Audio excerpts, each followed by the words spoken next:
Assalamualaikum warahmatullahi wabarakatuh.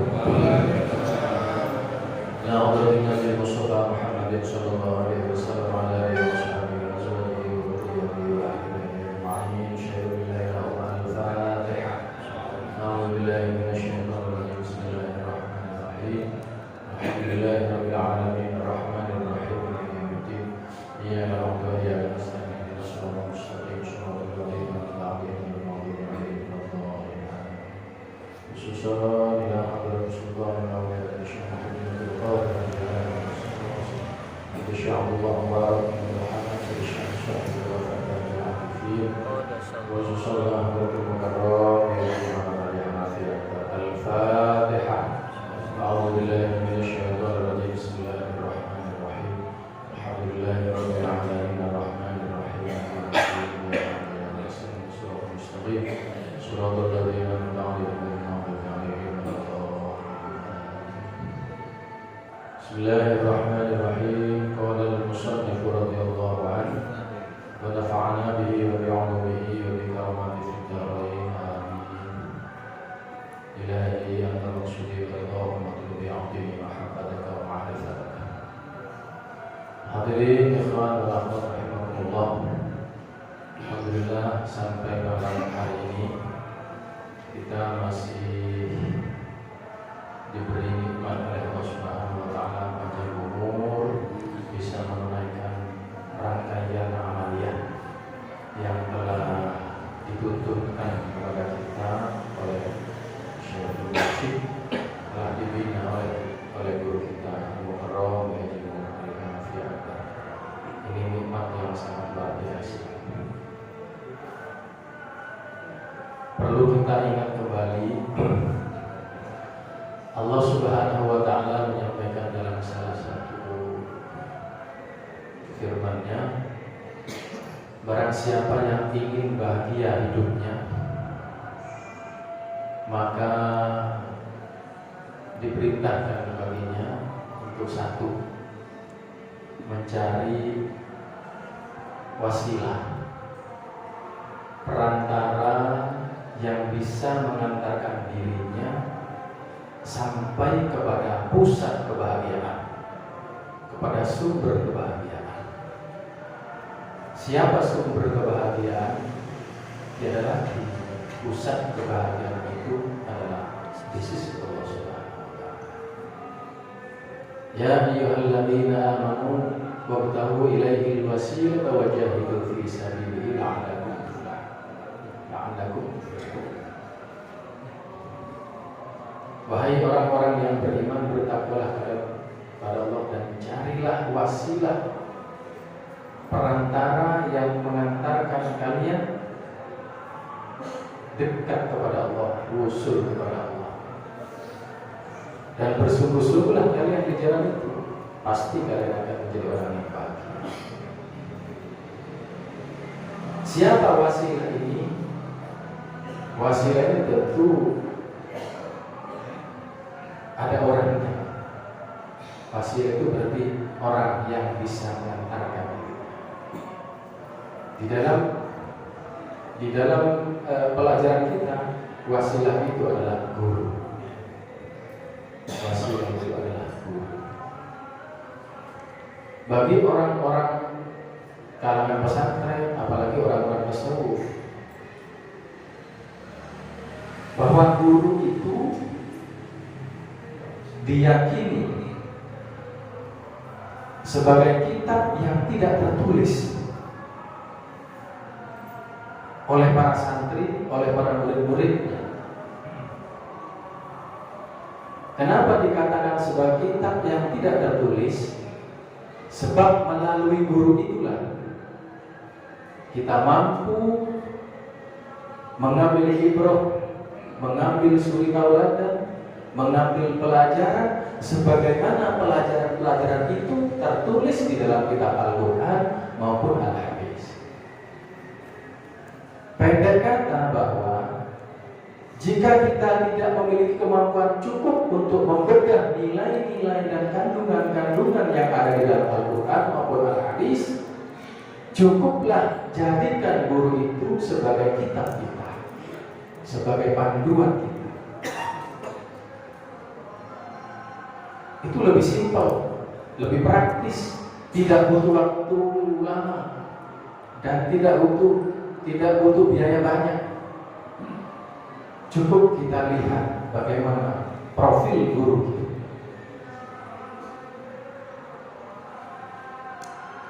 Di lingkungan kita, saya rasa hal yang semacam itu begitu dibutuhkan, sangat-sangat dibutuhkan, sangat-sangat diperlukan. Kita perlu jalan cepat, kita perlu jalan pintas. Tinggal kita mau belajar apa. Kalau misalnya kita coba pilah-pilah satu persatu, bagaimana profil guru kita dalam kehidupan sehari-harinya, ibadahnya bagaimana. Bagi seorang yang memiliki intelektual cukup, punya kemampuan oke, untuk mempelajari bagaimana tata cara beribadah, pelajarilah fikih ibadah. Ada banyak di situ. Bagi orang yang tidak cukup punya potensi di situ, cukuplah lihat guru kita. Itu sederhana. Kalau misalnya kita tarik kepada yang lebih dekat kepada kita bagaimana misalnya mau mencontoh sholat guru kita, lihat aja sholatnya bagaimana. Sholatnya itu 114 rakaat setidak-tidaknya. Itu kalau cari di kita butuh waktu lama, butuh kita banyak. Tinggal kita ikuti saja, lakukan seperti itu. Bagaimana memfokuskan diri pada waktu sholat, khusyuknya bagaimana cara mencapai sholat khusyuk, lihat guru kita. Bagaimana akhlak guru kita. Kita tidak perlu beda kita akhlak terlalu lama, terlalu banyak kita.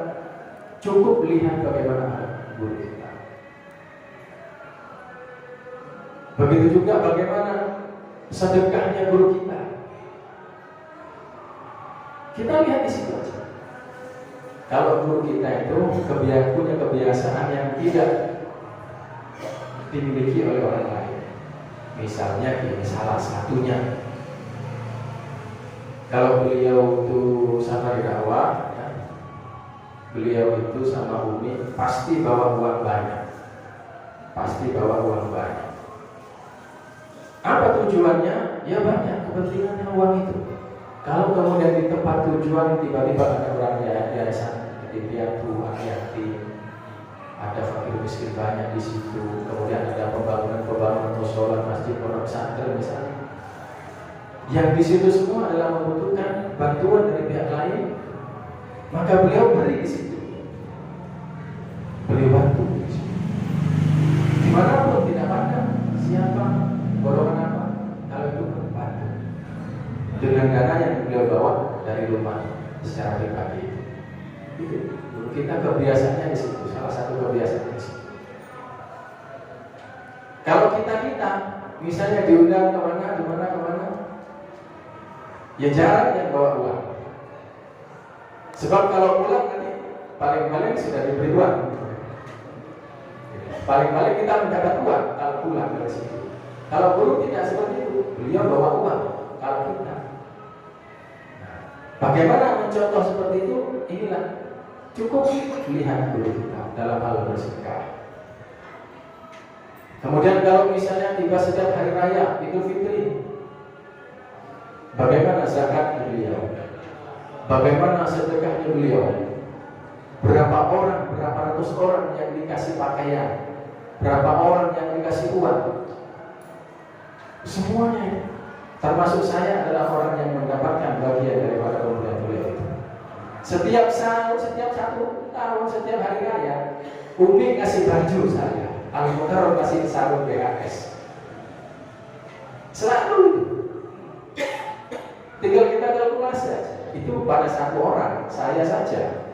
Ustaz Balik ngacung tangan barusan. Berarti itu selalu seperti itu. Itu tinggal kita lihat bagaimana guru kita dalam hal bersedekah. Nah, dalam hal kemudian memasuki Idul Kurban, bagaimana beliau? Selalu memberikan contoh kepada kita dengan sebaik-baiknya. Maka dari itulah hadirin Bapak Ibu sekalian, sedikit saya ingin sampaikan tentang masalah persiapan kurban, persiapan Idul Adha. Yang pertama, Rasul itu pernah bersabda dalam sebuah hadis, ada 3 perkara kata Nabi. Ada 3 perkara yang bagi Nabi itu wajib, tapi bagi kalian adalah sunnah hukumnya dalam hidup. Salah tuhunna. Faro itu nari, wahunna lakum tatawwa.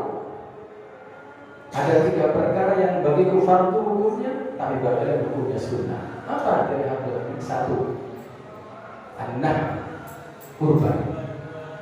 Yang kedua, sholatul witir, sholat witir. Jadi setiap tahun itu Rasul itu selalu berkurban, karena hukumnya bagi Rasul itu adalah wajib. Yang kedua, sholat witir. Setiap hari beliau selalu melaksanakan sholat witir setiap malam. Yang ketiga, rakaatan minal duha, sholat duha minimal 2 rakaat. Ini bagi kanjeng Nabi itu diwajibkan dirinya melakukan 3 hal ini. Tapi bagi kita umatnya hukumnya sunnah. Nah, kembali kepada bab kurban, saya tidak bahas 3-tiganya, tapi saya coba kita lihat satu-satu. Lihat satu hal dalam hal kurban. Allah Subhanahu wa taala menyampaikan Al-Qur'an dan Al-Qur'an. Fasholli li rabbika wanhar. Ini adalah informasi dari Allah Subhanahu wa taala bahwa Allah Subhanahu wa taala telah menurunkan nikmat melimpah. Telah menurunkan nikmat melimpah. Tiada mampu, tidak ada seorang pun mampu menghitung berapa banyak nikmat yang telah sampai. Dan terus diminta atau tidak diminta, Allah terus turunkan nikmat itu. Orang yang taat atau tidak taat terus tidak pernah memberhentikan kucuran nikmatnya. Maka bagi orang-orang mukmin diingatkan, fasholli li rabbika wanhar. Maka dirikanlah sholat. Nah, ini ulama tafsir banyak sekali yang menafsirkan sholat itu maksudnya sholat Id. Sholat. Ada yang menafsirkan lain sholat pokoknya ibadah sholat yang lain. Jadi fasholli maka sholat yang harus sholat itu. Wanhar dan berkorbanlah sebagai tambahan ibadah yang sudah dilakukan. Sebentar lagi kita akan sampai pada bulan Idul Adha, bulan Rabiul atau bulan Dzulhijjah. Bulan Dzulhijjah. Kira-kira nanti pelaksanaan wukuf itu kalau di Arafah tanggal 9, tanggal 8. Berarti tanggal hari Kamis. Wukufnya hari Kamis, berarti naharnya itu hari Sabtu. Wukufnya itu hari Jumat, naharnya hari Sabtu. Berarti kita mulai mulai hari Sabtu sampai 3 hari depan. Maka dari itulah ini cukup waktu kalau misalnya kita hendak berazam untuk kurban, masih cukup waktu. Bagaimana tata cara kurban? Ya sudah seperti yang sudah kita lakukan setiap tahun. Di sini saya selalu memberikan motivasi dan dorongan kepada kita. Ya. Yang mampu 1 ekor ditanggung sendiri tidak apa. Yang tidak mampu ya mungkin patungan. Yang tidak mampu patungan mungkin di situ ada dengan cara bersedekah. Yang penting pada saat musim Idul Kurban itu, hari raya kurban itu kita bisa memotong. Karena Nabi pernah mengatakan tidak ada yang amalan yang dicintai oleh Allah Subhanahu wa taala ma'amil ya'adama yaum nahri amalan ahabbu ila Allah min hiraqi hitam. Tidak ada satu amalan yang sangat dicintai oleh Allah Subhanahu wa taala pada hari raya itu selain mengalirkan darah. Artinya itu maksudnya ditafsirkan adalah dengan berkurban, menyembelih hewan korban. Itu seperti itu. Nah, kemudian dari apa yang kita sembelih pada saat itu, maka dia nanti akan bangkit kiamat utuh. Utuh. Kalau sapi ya, sapi utuh. Kalau kambing seutuhnya. Tetapi ada yang menafsirkan yang dimaksud hiraq hitam itu pokoknya menyembelih. Yang nyembelih sapi, yang nyembelih kambing. Kalau nggak bisa kambing, yang nyembelih ayam. Pokoknya ada darah yang mengucur Ada yang menafsirkan hadis itu seperti itu.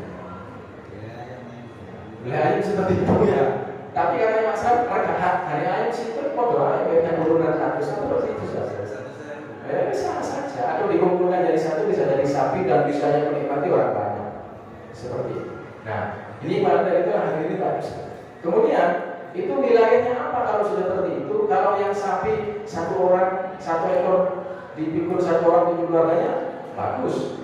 Kalau tidak bisa satu patungan bagus 7 orang. Kalau misalnya tidak bisa 7 orang kambing bagus. Sekarang kalau bisa kambing gimana ya Pak? Patungan urunan seperti itu.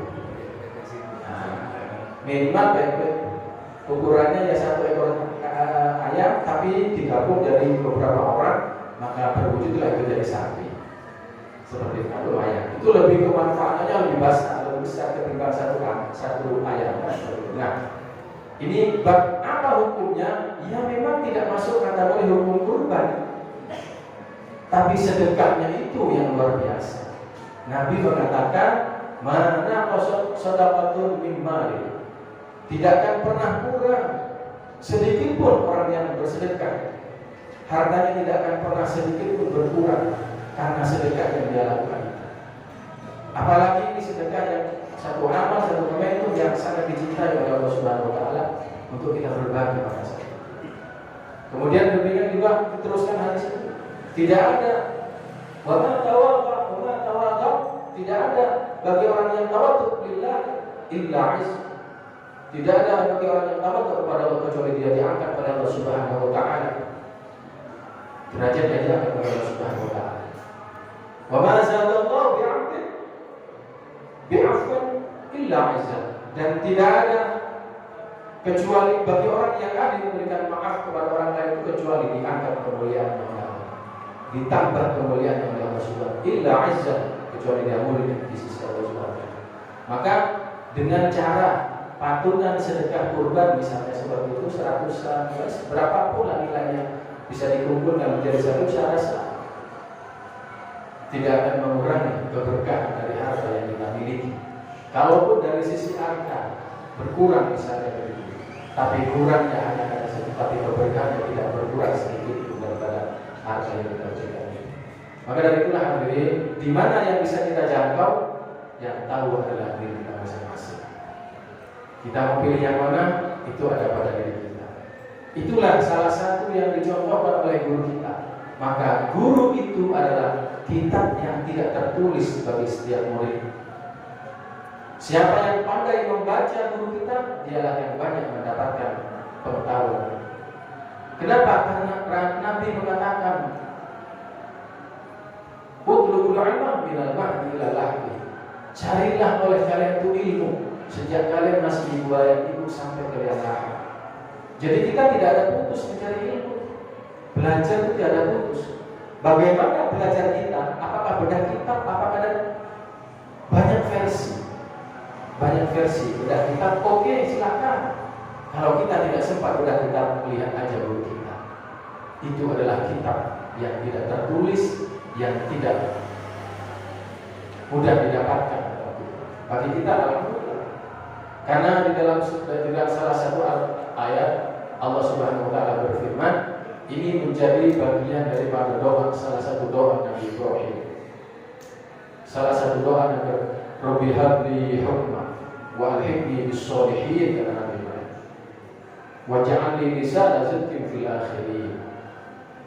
Ya Allah, Rabbi habli hukma, berikan kepada beliau hukma, hikmah, ilmu. Nah, kalau dimaknai orang-orang tasawuf itu hikmah. Hikmah ini tidak sembarang orang bisa mendapatkannya. Tapi orang-orang umum menafsirkan ilmu. Ini beda tafsir macam-macam. Tapi kalau hikmah nggak bisa didapat oleh setiap orang. Hanya orang-orang tertentu yang bisa memperoleh hikmah. Bagaimana mengejarnya itu? Bagi kita belajarnya lewat berpikir. Dengan cara berpikir itulah kemudian kita akan mendapatkan berbagai pengetahuan, berbagai pemahaman, hasil perenungan kata kita sedang berpikir, baru kita akan mendapatkannya. Boleh jadi itu ilmu-ilmu pada umumnya, boleh jadi itu pemantapan dari apa yang sudah kita dapatkan, boleh jadi itu ada hal-hal baru, informasi yang baru kita dapatkan ketika itu. Itulah yang dimaksud hikmah di sini. Tetapi hikmah dalam konteks yang sudah makomnya seperti beliau, itulah ilmu hakikat, ilmu yang beliau dapatkan dari sholat. Seperti beliau telah dapatkan pada saat beliau sedang dalam kondisi panik pada waktu itu. Semua yang ada di sholat itu hampir-hampir sudah didapatkan informasinya. Tetapi karena beliau disuruh kembali, Ali, turun kamu bukan seperti itu. Kamu bukan malaikat. Turun lagi di tempat kembali semula. Hanya sudah sampai di situlah. Beliau sudah mendapatkan banyak hal. Itulah hikmah yang beliau selalu dapatkan. Dan beliau juga setiap saat beliau akan mendapatkan hal yang semacam ini. Berkat beliau melihat yang luar biasa. Nah, kita dituntut oleh guru untuk bisa banyak merenung, untuk bisa banyak menghayati amalan yang sudah kita lakukan.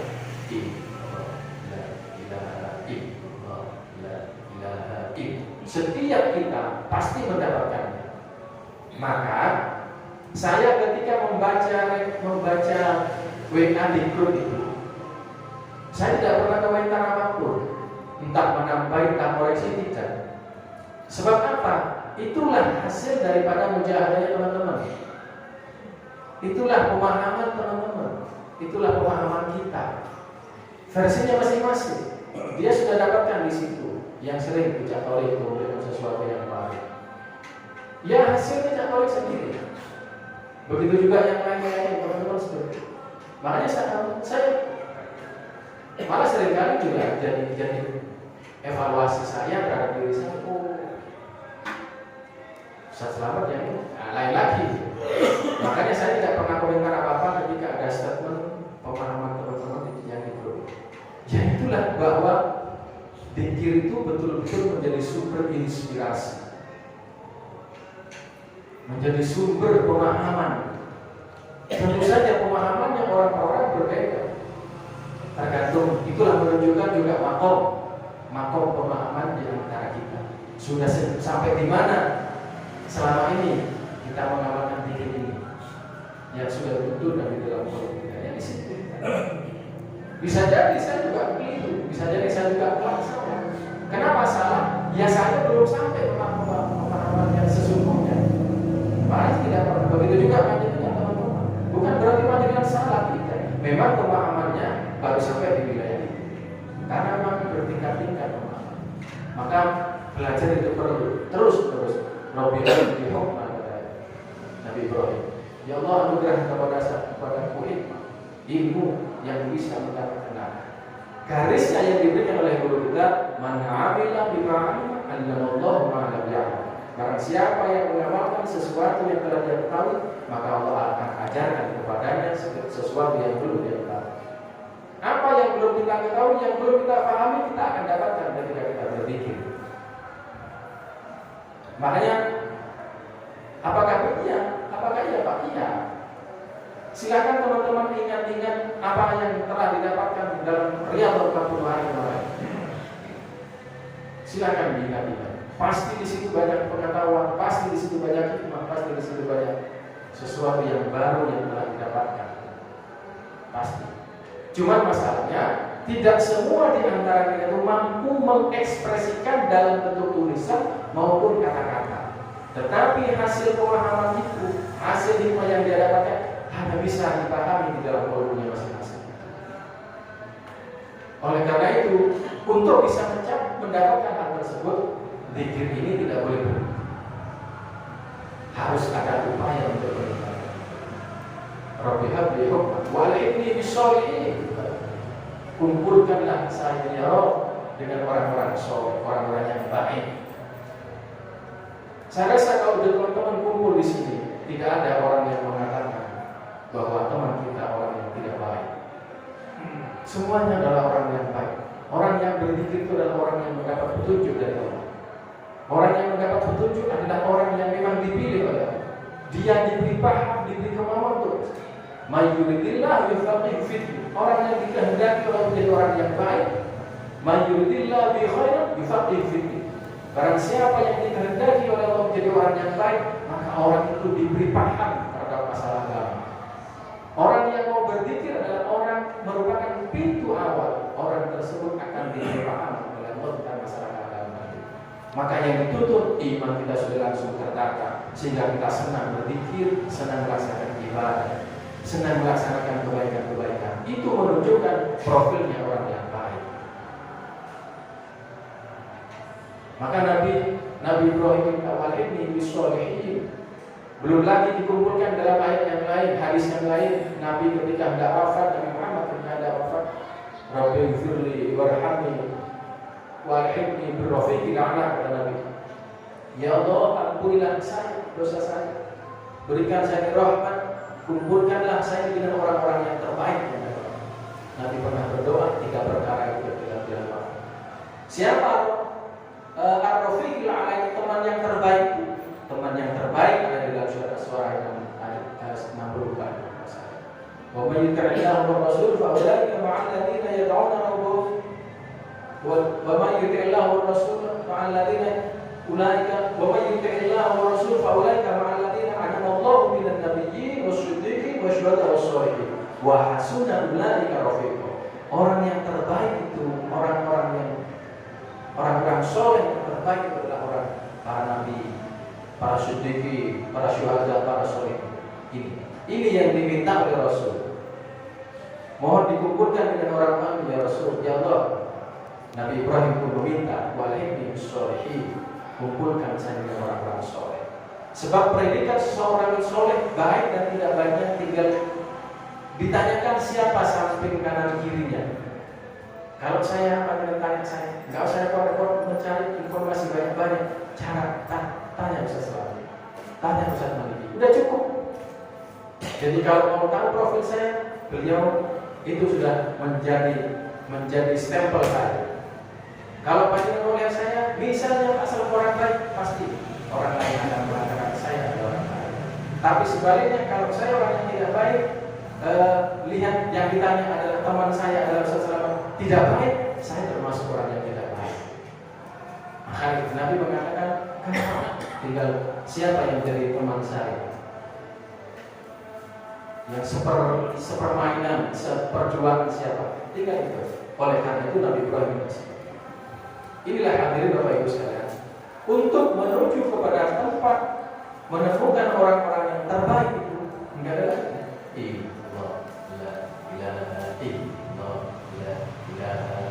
Ini pelajaran dari guru kita, amalan supaya kita masuk ke dalam golongan.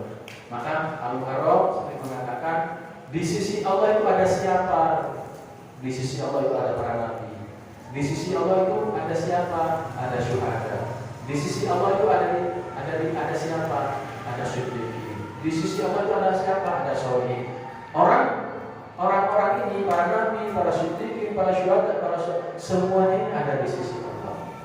Kata beliau yang seperti itu. Nah, orang-orang yang berzikir itu pada hakikatnya adalah ada di sisi Allah. Maka karena orang yang berzikir ada di sisi Allah, secara otomatis orang yang berzikir itu bersama dengan 4 golongan ini. Karena Nabi pernah menyampaikan dalam sebuah diskusi, di firman Allah, aku senantiasa bersama orang-orang yang selalu mengingatku. Oleh karena itu kata Allah, fadkuruni adkurkum, ingatlah kamu kepadaku, niscaya aku akan senantiasa mengingatmu pula. Wala takunu kalladzina nasullaha fa'ansahum anfusahum, janganlah kalian menjadi orang yang melupakan Allah, sebab dampaknya kalian akan lupa terhadap dirimu sendiri. Wala tuti' man aghfalna, oleh karena itu janganlah kamu ikuti wala tuti' man aghfalna qalbahu an dzikrina wa taba'a wa kana amruhu, dan janganlah kalian mengikuti orang-orang yang hatinya ghafal, lalai kepada Allah Subhanahu wa taala. Inilah hadirin Bapak Ibu sekalian, maka untuk mengukur, melihat diri kita sejauh mana kita ini sudah menjalani hidup dan kehidupan ini, tinggal lihatlah, cermatilah profil dulu. Misalnya ketika kita hendak melakukan sesuatu, bagaimana guru melakukan ini? Bagaimana ketika kita hendak melakukan sholat, bagaimana sholatnya guru kita? pelajarannya tentang sholat dari guru kita lihat. Ketika kita hendak bersedekah, bagaimana sedekahnya yang dilakukan oleh guru? Itu adalah menjadi profil, menjadi contoh. Bagaimana kemudian kasih sayangnya guru kita kepada orang lain? Kita tinggal maka akhlak semuanya kita tinggal pekani satu-satu aja dari guru. Semua itu adalah ilmu. Itulah yang saya katakan kitab yang tidak tertulis. Karena beliau guru itulah yang mampu menerjemahkan sekaligus mempraktekkan kandungan daripada ayat Al-Quran maupun Al-Hadis. Maka ketika kita hendak belajar Al-Quran tentang tata cara berhidup di tengah-tengah masyarakat ini, tinggal kita mengajak dan mengacu kepada profil itu. Itulah enaknya menjadi murid. Enaknya menjadi murid. Maka seringkali beliau mengatakan, bercerita tentang bagaimana beliau Muharram itu berguru kepada Abah. Setiap problematika yang disampaikan, dia tak dijawab, diurai kita, disuruh berzikir. Berarti ketika kita mendengar informasi cerita itu, itulah motivasi juga kepada kita. Ketika kita berada di sesuatu, ya kalau kita mungkin tidak bisa mendapatkan uraian informasi yang jelek, maka berzikirlah ya lebih banyak lagi. Saya pikir dengan cara seperti itu, kan itu adalah ibroh semua. Suri tauladan agar kita lebih simpel dalam belajar, lebih simpel dalam belajar. Tinggal sekarang ini sejauh mana keyakinan individu-individu ini kepada guru itu ya. Karena kita ini punya intelektual diberi kemampuan oleh Allah, diberi anugerah oleh Allah. Salah satunya adalah otak. Otak itu adalah berpikir, alat untuk berpikir. Kadang-kadang bahkan seringkali ini membantah ketika kita hendak sepenuhnya berguru, ini berolah saja, mencari dan seterusnya. Seringkali bertabrakannya di situ. Bukan bertabrakan dengan orang lain, diri kita dengan diri kita, bertabrakan antara pemikir kita dengan itu seringkali bertolak belakang. Terus bagaimana menghadapi hal yang semacam itu? Ya jalan saja pikir sambil kita mendapat petunjuk. Makanya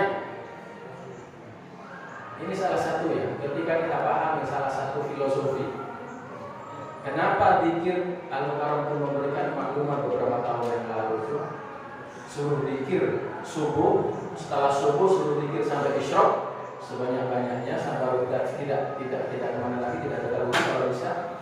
Setelah sholat isyraq itu sudah seperti halnya hidup ini sudah tidak perlu dipikir-pikir lagi.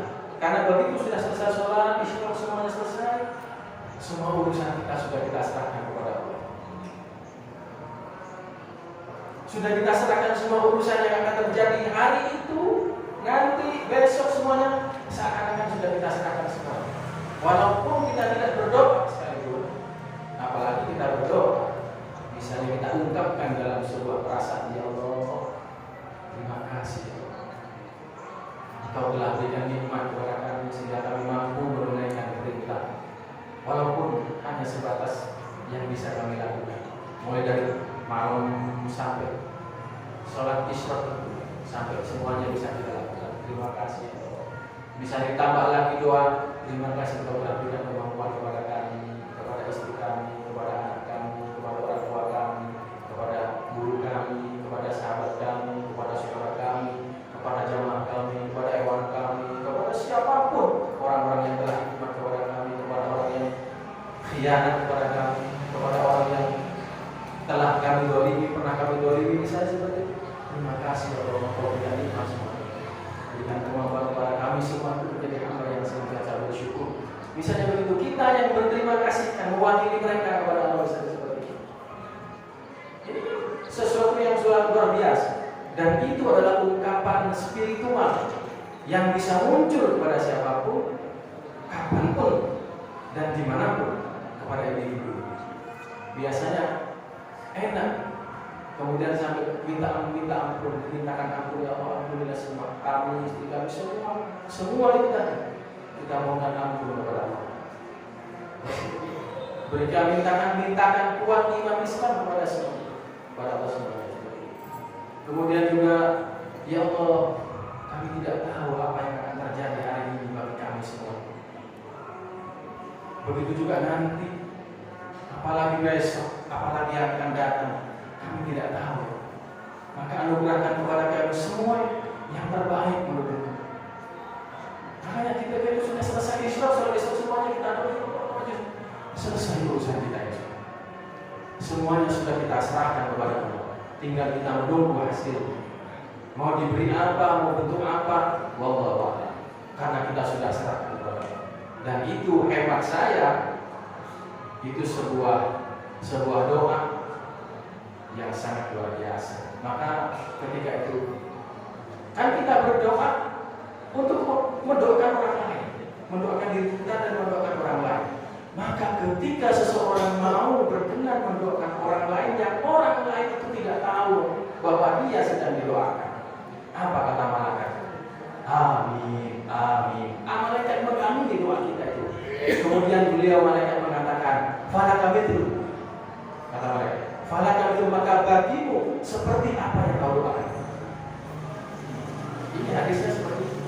Maka mendoakan orang lain itu sangat luar biasa. Dan itu adalah pelajaran dari guru kita. Di mana bentuk pelajaran itu? Di silsilah itu, hatamah. Semua siapa yang tidak masuk dalam hatamah, tawasul hatamah, Masya Allah, itu adalah pelajaran. Nah, inilah bagi kita semua. Maka guru itulah sebenarnya kitab yang tidak tertulis bagi kita. Cukuplah kita memandang, cukuplah kita manut, cukuplah kita melaksanakan apa yang disampaikan oleh guru. Itu sudah sama dengan kita membedah dari berbagai referensi, entah kitab, entah informasi, entah berupa apapun, kita sudah dapatkan dari profil. Termasuk dalam hal kita melaksanakan ibadah kurban yang akan datang. Itulah sudah dicontohkan segala-galanya. Nah, oleh karenanya hadirin Bapak Ibu sekalian, senyampang kita ada ada rezeki, ya seberapapun yang kita miliki. Ya kalau tidak bisa satu dua, ya mungkin yang ketiga kita bisa bersama-sama untuk kemaslahatan kita semua. Dan itu sejalan dengan yang terakhir saya sampaikan, bagian daripada doa, bagian daripada cita-cita yang tidak akan pernah tertolak, tidak akan pernah tertolak. Ya mudah-mudahan kita diterima. Maka itulah dari Bapak Ibu sekalian, tidak ada hal yang paling indah kita sampaikan kecuali rasa syukur dan terima kasih kepada guru kita yang senantiasa membimbing kita, baik langsung maupun tidak langsung, yang senantiasa membawa serta kita dalam doa beliau. Beliau sering mengatakan, "Lek aku nulis pasti guna hebat." Bahasa yang lek aku pasti guna hebat. Uang tak guna. Tiap habis uang pasti tak guna. Pertanyaan berikutnya, kalau saya lanjutkan, beliau tidak melanjutkan. Sampai di situ aja kata-kata beliau. Apakah Ikhwan juga mendoakan beliau? Ini silakan dijawab oleh kita semua. Tapi mudah-mudahan kita termasuk dalam orang yang senantiasa mendoakan beliau. Ya, mudah-mudahannya beliau mudah-mudahan selalu dalam lindungan pertolongan Allah Subhanahu wa taala. Diberi panjang umur, sehat walafiat, diberi kemampuan untuk bisa membimbing kita semua sampai betul-betul kita ada di sisi Allah Subhanahu wa taala. Begitu juga keluarga beliau ini dan dzurriyyahnya serta keluarga besarnya, semuanya selalu dalam lindungan pertolongan Allah Subhanahu wa taala. Amin. Al-Fatihah. Bismillahirrahmanirrahim. Ya na'budu wa ya nasta'in. Shiratal ladzina an'amta 'alaihim. Bapak Ibu sekalian, saya pikir itu yang bisa kami sampaikan dalam kesempatan malam hari ini. Kurang dan lebihnya mohon maaf. Assalamualaikum warahmatullahi wabarakatuh.